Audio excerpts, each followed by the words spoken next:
Hello, my name is Kaylin, and 12 years ago, I was handed a check, a one-way ticket, and a warning to disappear. The woman who gave it to me was supposed to become my family.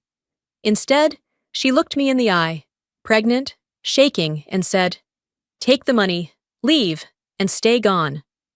I left, and no one ever looked for me, until last week, when I saw her again, living under a bridge.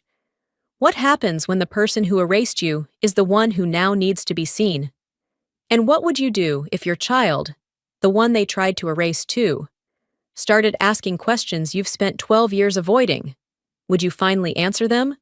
Or would you disappear all over again? The floor always smelled like lemon polish. I remember that more than the marble itself. The scent, not the shine. That morning, my heels tapped too loud in the Marchand Estate foyer, and my palms wouldn't stop sweating. I was 20.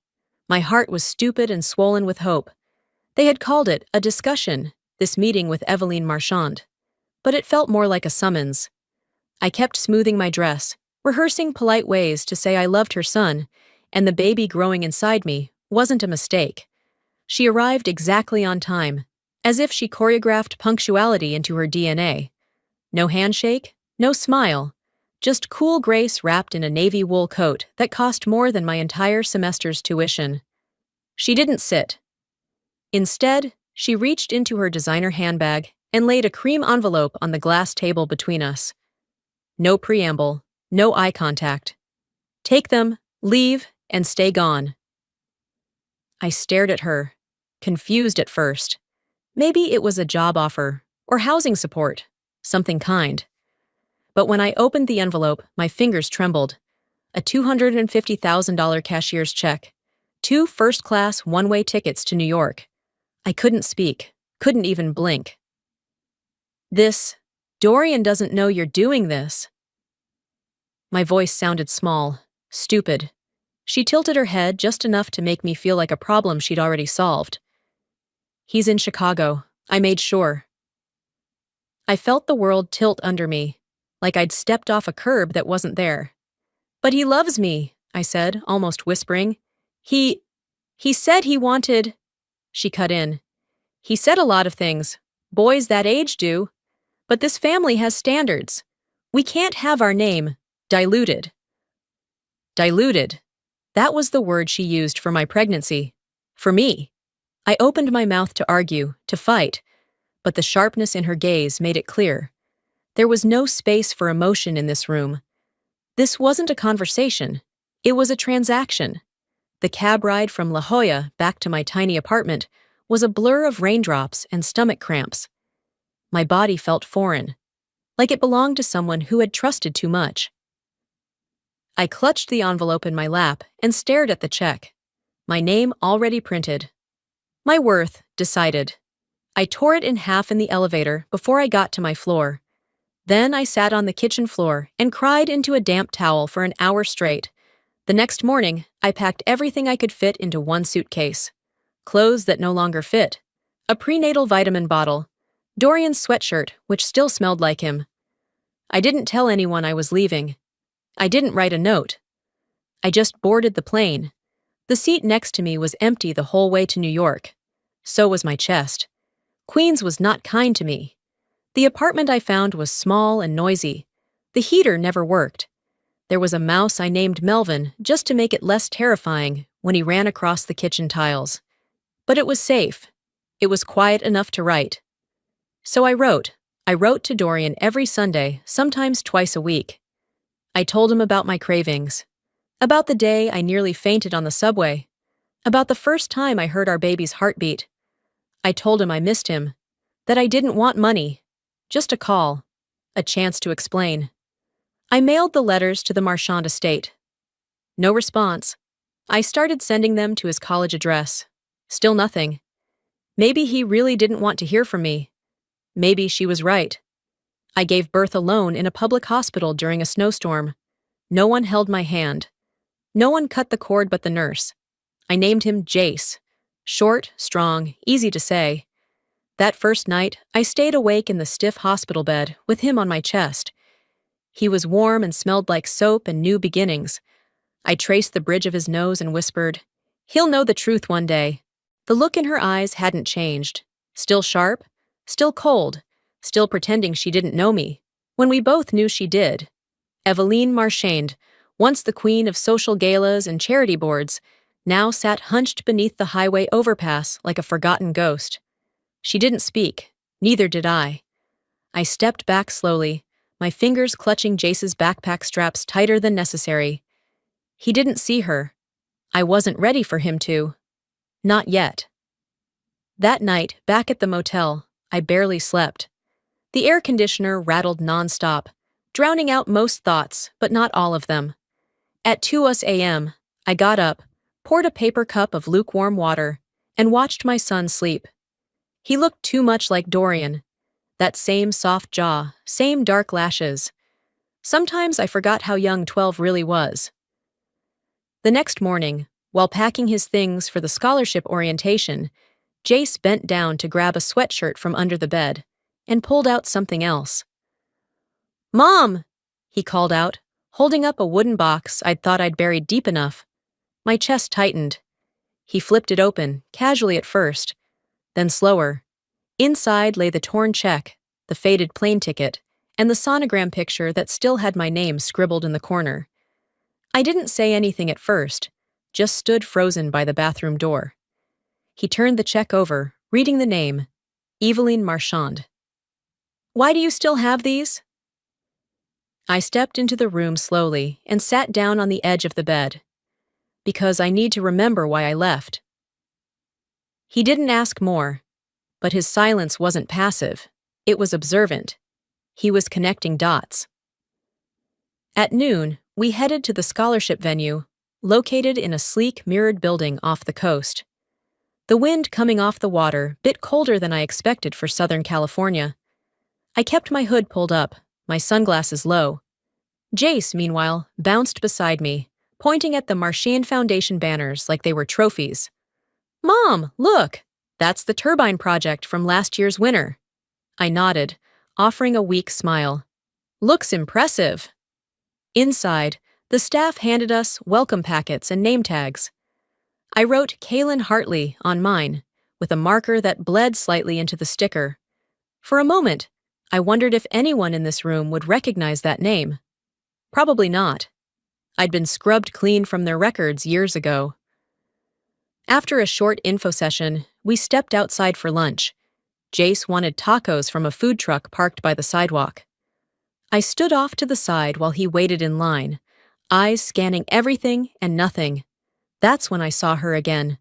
At the edge of the overpass, half in shadow, half exposed to the sun, sat the same woman from yesterday. She had her cart, a blanket, plastic bags tied like knots around her ankles for warmth. No sign, no cup for change. Just watching. Eveline. She didn't beg, she didn't flinch, just stared at the world like it owed her something and had forgotten the debt. I turned away fast, heart pounding, but it wasn't fast enough. Our eyes had locked for a split second, and in that second, something passed between us. Recognition, regret, or maybe just calculation. We ate lunch on a bench a few yards away. Jace chatted about his interview prep while I nodded and kept glancing over his shoulder. "Mom, are you even listening?" "I am," I said, forcing my eyes back to him. "I'm just thinking about logistics. You'll do great." That night, while Jace showered, I stared at the contents of that wooden box again. I hadn't meant for him to see it, but maybe it was time. I pulled out the sonogram, traced the blurry shape of his curled-up form. The last time I'd looked at that photo, I was sitting alone in a Queen's hospital bed, cradling a future no one wanted me to have. Now he was standing tall in the mirror, brushing his teeth. My son was thriving, despite it all. When he came out of the bathroom, hair still damp, he asked quietly, "Did he ever see that?" I didn't need clarification. He meant Dorian. "No," I said. "He never did." Jace looked at me for a long moment, then nodded. "Okay." Just one word, but heavy. The next morning, the scholarship finalists were scheduled for a group tour of the local STEM campus. I walked Jace to the shuttle, kissed the top of his head, and turned to walk back to the motel. But something stopped me, a gut pull, a whisper from the past. Instead of going back, I turned and headed toward the shelter a few blocks from the overpass. A volunteer at the counter greeted me, asking if I was looking to register for a spot. I shook my head. I'm looking for someone. She's older, white hair, blue eyes. I think her name is Evelyn. The woman frowned. No names here, ma'am, but we can let you check the cafeteria. She pointed toward a door on the right. I thanked her and stepped inside. The room was warm, lined with long tables and the scent of overcooked peas. I scanned the faces. Most didn't look up. A few muttered to themselves. Then I spotted her, far in the back, eating quietly. Her hands shook slightly as she spooned soup into her mouth. Still proud, still poised in her way, even in worn shoes and a tattered scarf. I walked past her table, placing a paper napkin and a slice of cornbread beside her tray. She paused. Her eyes lifted. They met mine. For a split second, her gaze drifted to the necklace around my neck, the one Dorian gave me years ago. She stared at it like it had thorns. She didn't speak, neither did I. But we both knew who I was. But I know that face, and I know that kind of looking away. It's how she dismissed my entire existence 12 years ago, with silence, not screaming. The next morning, I barely touched the hotel breakfast. Jace scarfed down a banana and one of those stale muffins wrapped in plastic, not sensing the storm roiling inside me. He was humming something under his breath while checking his name badge for the orientation session.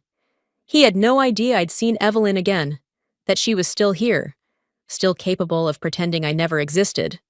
We walked to the Martian Foundation Center together. The coastal air had that California mix of salt and citrus, but it didn't clear my head. Not today. Jace spotted his group near the front desk and waved before hurrying off. I stood off to the side, watching, hands stuffed in my coat pockets. That's when I noticed her. Sleek ponytail, sharp blazer, icy smile. Isolde Marchand. She spotted me before I had a chance to disappear. With the same elegance her mother wielded like a sword, she glided across the floor and stopped within arm's reach. "Kaylin," she said coolly. "How quaint. Still using the same last name, I see." I didn't flinch. "Still defending a legacy built on lies, I see." Isolde handed me a white envelope. "You'll want to read this carefully. It's not just your future you're toying with anymore." I took it without opening it. No greeting, no fake hug. Not even a, "How's the kid?" She arched a brow. "You should be careful what you say around people who write checks." As she turned to walk away, I called after her, calm but firm. "Tell your mother I'm not 17 anymore." I didn't open the envelope until I was back in the hotel room. I knew what it would be, but the confirmation still sent heat up my spine. A revised non-disclosure agreement. A printed reminder of the clause I'd never actually signed, but that they'd insisted existed.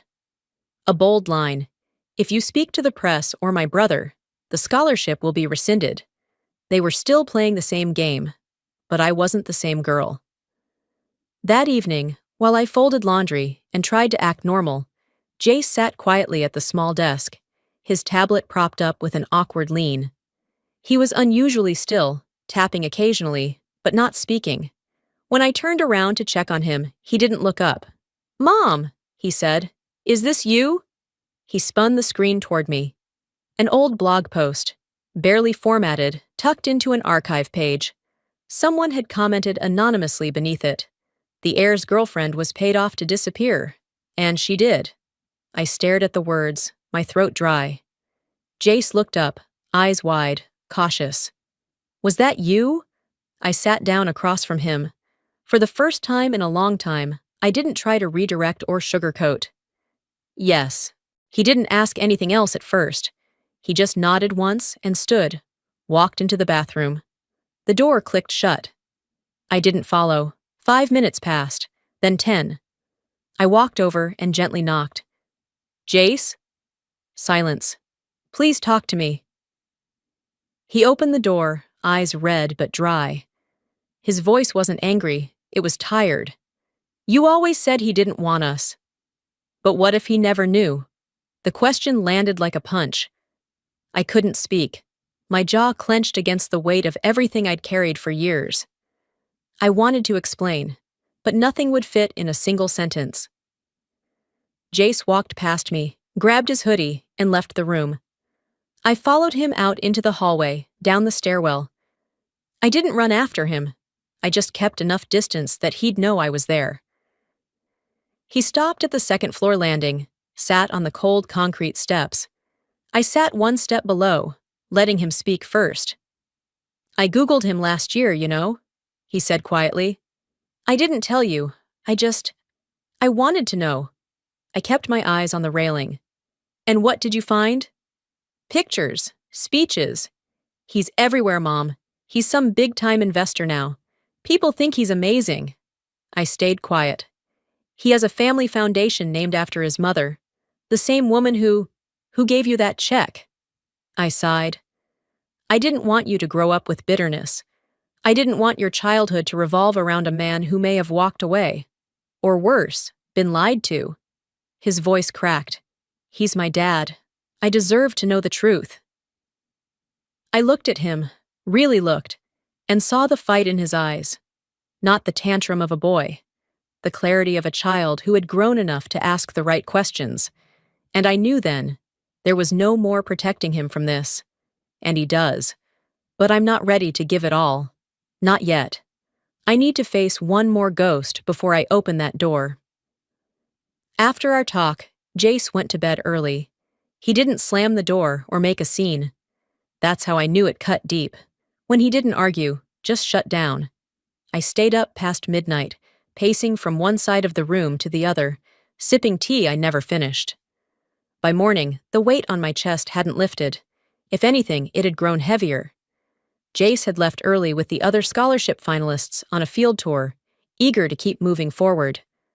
I, on the other hand, stood still, glued to everything that had never been resolved. I couldn't lie to him again, but to give him the truth, I had to stare it down myself. After breakfast, I left the hotel and walked back toward the edge of the neighborhood we'd driven through 2 days ago. It wasn't far from the Martian Gala site, but it felt like a separate world. The part of town polished donors didn't see, where the streets were cracked and the shade from the overpass never quite felt safe. I spotted the shelter 2 blocks down. The signage was faded, and a line had already started forming near the front. I approached the side entrance and told the woman at the desk that I wanted to volunteer, just for the lunch shift. Gave her a fake name and thanked her quickly. Inside, I tied on an apron and took a position at the serving line. It was quiet, except for the shuffle of feet and the low hum of small conversations. Some men nodded politely. A few women offered tired smiles, but most eyes didn't linger. I scanned the line while ladling soup, face after face, until I saw her, Eveline. She sat alone in the back corner, near the window, her tray barely touched, 3 layers of mismatched coats wrapped around her frame. The scarf covering her hair didn't hide how white it had turned. But her posture? Still proud. Still pulled tight like an unspoken warning. I excused myself from the line and picked up a small plate with a slice of cornbread. Walked it across the room, placed it silently next to her tray. She didn't look up. At first. But then, as I turned to walk away, her eyes lifted. And landed not on my face, but on the necklace hanging around my neck. The necklace Dorian gave me on my 19th birthday. Her eyes fixed on it. No words, no gasp. But something shifted. Recognition? Disdain? Maybe both. I didn't stop. I walked out of that room with my head held higher than it had been in years. Not because I'd won, but because I knew, without a doubt, she hadn't forgotten me. And she knew I wasn't gone. Back at the hotel, I found Jace curled up on the bed with my laptop open beside him. He was watching one of those old Martian Foundation clips, some gala from years ago, the kind where donors clap and children sing, and nothing real gets said. He paused it as I walked in, turned slowly to face me. "If you're not ready to tell me everything, I'll figure it out myself." There was no malice in his voice, just quiet determination. I sat on the edge of the bed. "Then let's find out together." He exhaled, like he'd been holding his breath for hours. We spent the next few hours scrolling through articles, watching videos, reading press releases. We made notes, paused footage. Jace was methodical, and I could see Dorian in him more with every minute. The focus, the calm. We took a break around 5 p.m. The sun had started slipping low, casting long beams across the carpet. I got up to make tea. Jace stayed staring at the screen. "She doesn't look like someone who lives under a bridge," he said quietly. I didn't answer. He clicked play again. On the screen, Evelyn stood at a podium, dressed in emerald silk, her voice strong and elegant. "The Marchand legacy isn't about money or power," she said, smiling into the crowd. "It's about integrity, family, responsibility." I laughed. Just once. It wasn't funny. It was infuriating. Jace muted the video. He didn't say anything, just leaned his head on my shoulder. That moment, silent, heavy, unspoken, meant more than any apology I'd ever been owed. The world outside that hotel room hadn't changed, but something inside it had. And maybe that was enough to begin again. Public personas are so clean, so rehearsed. But truth? Truth leaves stains, even on designer suits. After the video ended, Jace didn't say much. He just sat there for a while, staring at the screen, jaw tight. I let the silence stay. Sometimes that's where the shift happens. Not in the yelling, not in the tears, but in the stillness. The next day, he left early with the other scholarship finalists for a tour of the university's lab facilities. He'd packed his bag the night before, triple-checked his name tag, and skipped breakfast, which for him was unusual. I offered him a protein bar and a quick squeeze on the shoulder. He didn't pull away, but he didn't look back either. With the morning to myself, I walked to a small cafe near the event center and sat by the window, nursing a bitter cup of over-roasted coffee. I tried reading the paper, scrolling headlines, pretending to be any other mom with a free morning. But every time someone in a suit walked by, my shoulders tensed. I wasn't sure if they worked for the foundation or were just rich enough to blend in. After a while, I threw the cup away half full and took a walk through the plaza behind the Marchand building. The fountain in the middle still had a plaque with Evelyn's name on it. A tribute to quiet strength and unshakable values. Funny. The woman I saw under that bridge didn't look quiet or strong. She looked abandoned. But maybe that's what made her dangerous now. She had nothing left to lose. I rounded a hedge and stopped short. There they were.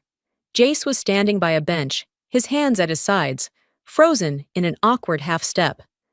Across from him sat Evelyn. Her hair was tucked beneath a faded scarf, and her coat looked like it had been donated 3 winters ago. She was holding something out to him. A candy bar.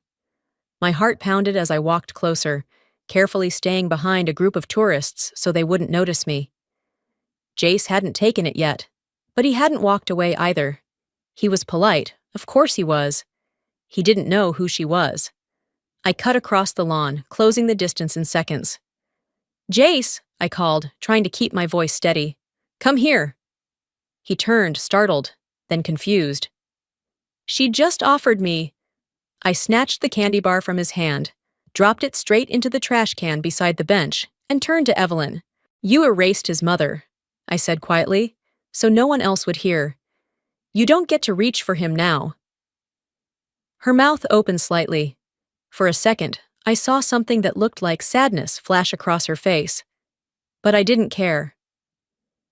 "You built a kingdom on silence," I added, eyes locked on hers. "Let it rot without us." She didn't argue. She didn't apologize. She just sat back on the bench and looked away. Again. I turned to Jace. "Let's go." He followed without a word. We walked in silence down the sidewalk. When we reached the main road, he spoke up. "Who was that woman?" I hesitated, then said, "Someone who chose her image over her own family." He nodded slowly, chewing on that answer the way he used to chew on questions about death or war, things too big for one conversation. At the corner, we stopped at a crosswalk. The light changed. We walked. The rest of the afternoon passed quietly. We didn't talk about her. We didn't mention the candy. But the air between us had changed. It wasn't just my secret anymore. That night, back in the hotel room, I was folding laundry on the bed while Jace played something muted on his tablet. I was just about to switch off the lamp when my phone buzzed. Unknown sender. No subject. Just a link with the message, "You should have seen this. They didn't want you to." I stared at the screen for a second, thumb hovering over the play icon. "Jace," I said quietly, "can you pause that?" He did. I clicked. The video loaded. It was grainy, clearly not edited. The file name read, Marchand, Scholarship, Initial Interview, 02. And there we were. Jace, 11 years old at the time, sitting beside me in a too big blazer. I had my hair pinned back, nervous smile on my face. I remembered that day, the first round of scholarship interviews. We'd driven all night to make it on time. He'd practiced his presentation in the car. The video showed us talking together, him explaining his project, me chiming in when the interviewer asked about his support system. "He's always been curious," I said on screen. "We used to build small turbines out of cereal boxes. He once rewired a toaster just to see if he could toast bread faster." They laughed. I laughed. And then the footage glitched. Jumped. When it resumed, I was gone. Only Jace's solo footage remained, the official one I'd seen on the website. I looked at him. He looked at me. "They cut you out," he said flatly. I nodded. They always do. 2 hours later, a knock on the hotel door. A man in a suit hands me an envelope and walks away. He didn't say a word, not a glance. Just handed it over like it was a pizza order and disappeared into the hallway. I locked the door behind him and stood there for a beat, the weight of the envelope suddenly heavier than it should have been. Jace looked up from the couch where he was half dozing, the remnants of a snack still on the table in front of him. "What's that?" "I'm about to find out," I said, sitting down at the table, fingers tracing the sealed edge. I broke the seal slowly, not because I was nervous, but because I wanted time to think, to breathe, to not give this envelope any more power than it already had. Inside was a printed version of the scholarship application, the original one, except something had been redacted. Where it once read, "Raised by his mother, Kaylin Hartley," there was now a line that said, "No known parental guardianship." I flipped the page. There was more. An email thread, internal, clearly not meant for me. Notes from the Foundation's PR team. One line caught my eye. Having the mother in the spotlight could undermine the narrative of institutional support, suggest reframing as independent merit. That did it. I pulled out my laptop, opened the portal, and logged into the finalist dashboard. I clicked through to the public-facing page, the one parents and donors could see. No mention of me. No mention of his upbringing. Just vague terms like resilience, self-driven, and exceptional under adversity. They made my son sound like he'd raised himself. Jace had walked over by then. He saw the screen, read the email. He sat down beside me, quiet for a long time. "Why would they lie like that?" he finally asked, voice tight. "Because the truth doesn't sell as well," I said, keeping my voice even. "Because the idea of a single mother doing her best isn't part of their branding." He clenched his jaw. "That's not right." "No, it's not," I said. "But now we have the proof." We didn't speak for the next 20 minutes. We didn't have to. He handed me his phone. "Let's write something. Let's say something back." I opened a blank email draft, addressed it to the Foundation's communications director. I wasn't angry in the way I used to be, not explosive. I was clear, focused, done with being small to keep other people comfortable. I typed, Dear Marchand Foundation Board, I'm writing to formally request a correction regarding the public narrative and documentation attached to my son Jace Hartley's scholarship finalist status. Specifically, the misrepresentation of his upbringing and the erasure of parental involvement is factually inaccurate and emotionally harmful. Attached, you will find a copy of the original interview, which you omitted from your public materials. In it, both I and my son provide clear, documented context of our relationship and history. I request a written acknowledgement of this discrepancy and an immediate correction in your communications. This is not a threat. This is not a media play. This is a call for accountability from a mother who has stayed silent long enough. Sincerely, Kaylin Hartley. I read it aloud to Jace. He nodded once, firmly. Send it, so I did. And for a moment, it felt like something shifted. Not in the world, but inside me. I leaned back, closed the laptop, and exhaled. But peace is a fleeting thing when you're up against people who've never known consequences.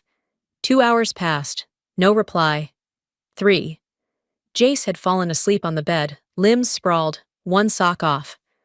I pulled a blanket over him, then turned out the main light. That's when the phone buzzed again.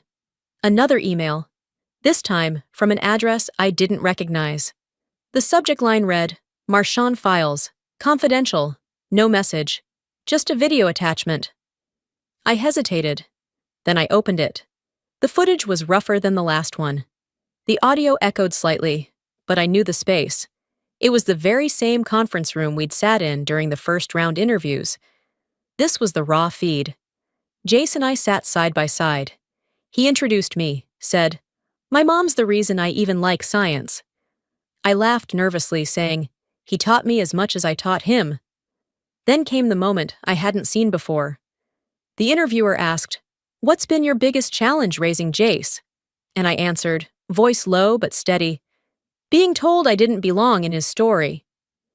The interviewer had nodded, but in the final version, that entire section was gone, scrubbed, erased. I turned to my phone, took a screenshot, and saved the file. Then I saved the video, twice, once to the drive, once to a hidden folder, just in case. Because when people have spent this long covering their tracks, they don't go down without a fight. I didn't know who sent it, but I had a feeling someone inside was finally tired of being part of the lie. My hands shook as I set the phone down. Not from fear, from readiness. I thought it was another threat, a more official warning, but when I opened it, I nearly dropped it. The envelope wasn't heavy, but it felt like it carried the weight of a dozen years. Inside was a single document, aged slightly at the edges, but carefully preserved. A notarized agreement. My name. A signature, mine. And a very different set of terms than the ones I remembered being pressured into. No non-disclosure clause, no gag order, no waiver of contact. Just a relocation support agreement. Basic, even generous on the surface. But nothing in this version included the silencing language Evelyn's people had dangled over me back then like a guillotine. I stared at it, breath caught somewhere between my chest and throat. A note was paperclipped to the last page. I kept this in case you ever needed to be believed. M.H. Marcus Heller. Her attorney. He'd been in the room when I signed it. Stone-faced, quiet, barely present. I always suspected he had a conscience. Turns out I was right. It took me a few minutes to collect myself. I laid the pages flat on the hotel table and smoothed them with my palms, not unlike how I used to flatten Jace's baby clothes before folding them. Gentle, but deliberate. Across the room, Jace had just come out of the shower, towel over his shoulder. He looked at me, then the document, and walked over. "What is it?" he asked. I handed it to him. He read faster than I thought he would. His eyes moved back and forth, narrowing, jaw tightening with each line. "They lied to you," he said finally, voice low, "and to me." "They lied to protect their name," I replied. He looked up. "Let's ruin that illusion."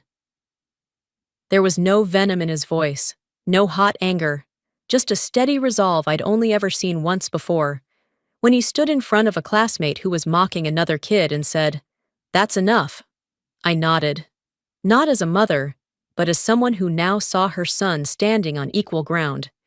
He grabbed his laptop, pulled up his presentation file for the gala event, and started typing.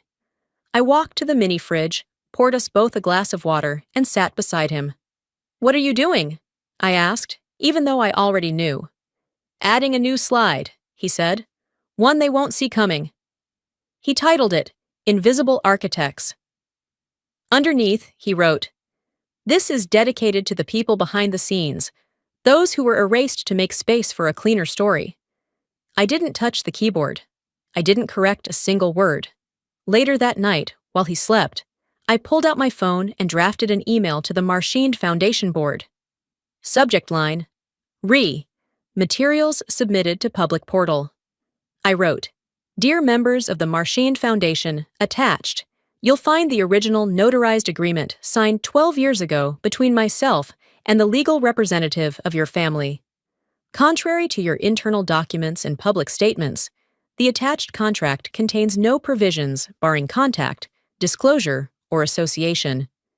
This misrepresentation not only contradicts the legal reality of my case, but has directly contributed to the erasure of my son's truth, and mine, from every narrative you've built around this year's scholarship. I am not seeking compensation. I am not issuing a threat. I am requesting the opportunity to speak publicly at the gala event, alongside my son, to address the board and our peers directly. If declined, I will pursue other avenues. But I believe in redemption. I believe some truths should be spoken quietly, and some need a microphone. Sincerely, Kaylin Hartley." I attached the agreement, attached the email thread, attached the unedited interview video, triple-checked everything, hit send. Then I closed my eyes and breathed deeply, for the first time in what felt like years. The following morning, my inbox was quiet. No reply. Jace and I got dressed for the gala in silence. I wore the same navy blue dress I had used for job interviews in Austin. He wore a gray suit we'd found on sale 2 weeks ago. It was slightly loose in the shoulders, but he looked taller in it. Older, like he'd grown overnight. As I tied the knot of his tie, his hands fidgeted. "You nervous?" I asked. He nodded.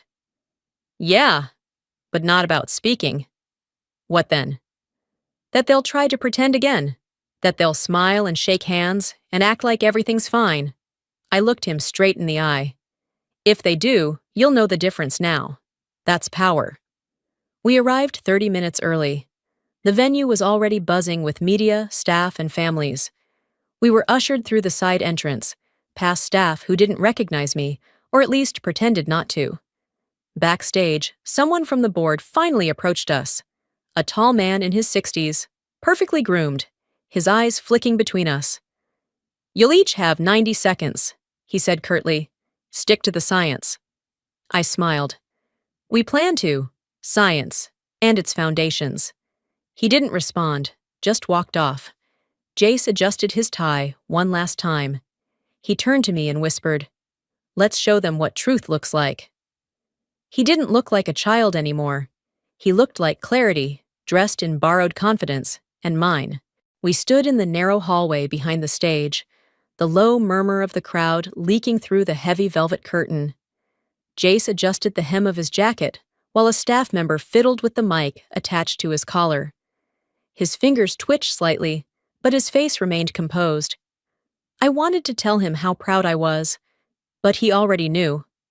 I'd told him with every lunch packed, every late-night quiz reviewed, every time I bit back the urge to explain what this world would try to do to a boy like him. The announcer's voice echoed from the ballroom speakers, crisp and rehearsed. "And now, our next finalist, Jace Hartley." Polite applause followed. Jace stepped forward, and I followed, just out of the spotlight. The ballroom was a sea of sequins and starched tuxedos. Chandeliers glittered above the audience like frozen applause. Rows of donors, politicians, and board members filled the tables, nodding and smiling without listening. We moved toward the front. He walked past the MC, past the podium, and stopped center stage. The screen behind him flashed his name, along with the Martian Foundation logo. A woman at one of the front tables leaned toward her neighbor and whispered, "Is that the kid whose mom left?" I heard it. I let it sit. The announcer read from a card, voice warm. Raised by academic mentors, overcame early life hardship, a shining example of independent perseverance. I felt Jace's spine straighten. He stepped up to the mic. "I wasn't raised by mentors," he said, voice steady. "I was raised by her." He turned and pointed. At me. My breath caught as hundreds of eyes followed his finger, and then fell on me. Me, in my off-the-rack dress, standing just beyond the edge of the lights. Jace reached into his pocket and held up my necklace. The same one Dorian had given me all those years ago. "She built me, but you edited her out of our story." Silence spread through the room like a held breath. No shifting in seats, no coughs, just a stillness so loud it rang in my ears. Phones rose from the tables. I saw flashes. I saw the head of PR mouth something to a staffer. I saw Isolde pale. I saw Evelyn. She was sitting near the back, a borrowed coat over her evening gown, hands clasped tight in her lap.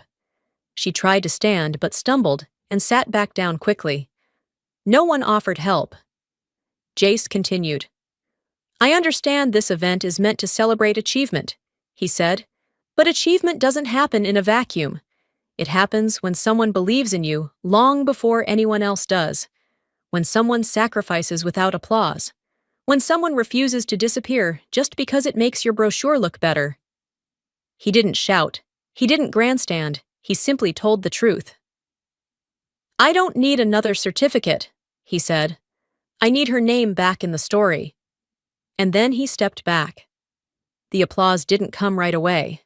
But when it did, it wasn't polite, it wasn't performative, it was real, messy, uneven, honest. A few people rose to their feet, then more. I didn't move. I stood where I was, hands clenched at my sides, eyes fixed on my son. He looked at me like he always had, but now, everyone else finally did too. After the ceremony, no one stopped us as we walked through the lobby. No one intercepted us with a legal folder. No one handed us a revised script. Eveline sat alone in a corner chair near the exit. Her eyes met mine as we passed. For the first time in 12 years, she didn't look through me. She looked at me. There was no apology in her expression, just something more dangerous, recognition. Outside, the air was cool and sharp. Jace reached for my hand. "Did I go too far?" he asked. I shook my head. "You went exactly far enough." It didn't take long after the gala. The articles, the videos. They did what my words never could. Within 48 hours, my phone buzzed more times than it had in the last 3 years combined. Local news segments, blog posts, hashtags. I saw my name floating alongside phrases like "erased mother" and "truth behind the foundation." The Marchand Foundation released a carefully worded statement 2 days later, an apology buried between legalese and diluted phrasing. They called it a regrettable oversight. They clarified miscommunication in editing. They pledged greater transparency moving forward. What they didn't say? That they'd tried to disappear me, twice. Donations slowed. One of their largest sponsors paused funding.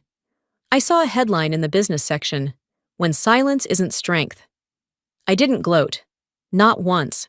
I didn't take interviews or reply to the messages asking me to appear on panels or podcasts. I'd already said what mattered. And more importantly, Jace had. 1 week after the gala, a call came from the shelter clinic on the outskirts of the city. A soft voice, gentle but firm, told me that Evelyn was there, declining fast, and that she'd asked for me. I didn't say yes immediately. I sat with the phone in my lap for almost an hour, letting the seconds pass like rain on a windshield. I didn't owe her closure. I didn't owe her anything. But something inside me, something that had once loved the son she raised, wanted to hear the end of her story. So I went. The clinic was small and quiet, not much more than a converted house with linoleum floors and dim lighting. A nurse guided me to the back, where Eveline lay propped up by two thin pillows. She looked smaller, hollowed, like her body had collapsed inward, finally caving beneath the weight of everything she'd built and defended. She didn't open her eyes right away, but when she did, they found me immediately. No surprise, no hesitation, just recognition. I sat down without speaking. For a long moment, there was only the hum of a machine monitoring her breathing. Then she whispered, "You became everything I couldn't." I didn't move. She continued, voice raspy, almost brittle. "I built images. You built a man." She closed her eyes. That was it.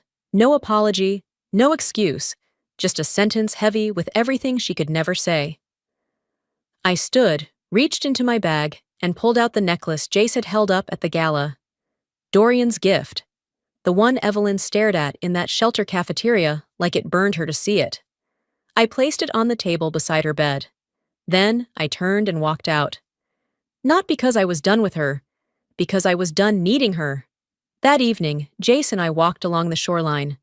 The sun was low, casting a golden haze across the water. The waves moved slow and steady, like breath. He kicked a piece of driftwood ahead of him and then turned toward me. "She didn't win, right?" he asked. I smiled. "She never played the right game." He grinned back, and for the first time in what felt like forever, I saw something behind his eyes that wasn't pain or doubt. It was calm. Back in Austin, I reopened the catering business I'd put on hold for too long. Nothing fancy, just honest food made with care, and people who appreciated it. Word got around. Orders came in. I hired 2 part-time helpers. Jace returned to school with a new sense of purpose. Not louder, just clearer. He joined a youth program and began speaking at events. Not about the scholarship, but about truth, representation. How not all parents show up in photos, but that doesn't mean they weren't there. He called them the invisible architects. Once, I stood at the back of the room during one of his talks.